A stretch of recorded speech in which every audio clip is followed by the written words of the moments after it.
जय जगन्नाथ। सर्वप्रथमे समस्त साहित्य प्रेमी को मोर सारस्वत प्रणाम। मो ना हूँ हेमंत कुमार गंतायत। वृत्ति मु जड़े अध्यापक।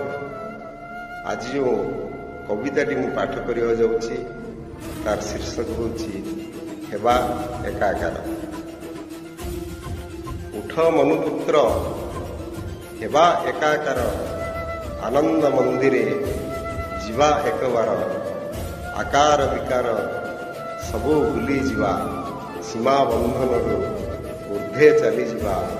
नथिबा सेठारे श्रृंखल बंधन, हृदय शुभुथुव प्रीतिर स्पंदन।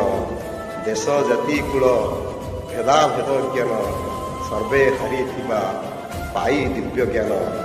जय जयकार नथिब काहार, मनरे नथिब पातर अंतर। जय पराजय नथिब सेठारे, नृत्य करुथिबा आनंद मथिरे। अबोध नथिब कथोपकथन, प्रेमे उपनुथिब भाषार विज्ञान। शिव शिव वाणी मुखे मुखे थिब, अमीय अमीय अमीय भावरे जीव हसुथिब। थिब एक पथ थिब एक मत, सर्वे भणुथिबा प्रेमे होई मत। सर्वे भणुथिबा प्रेमे होई मत। जय जगन्नाथ।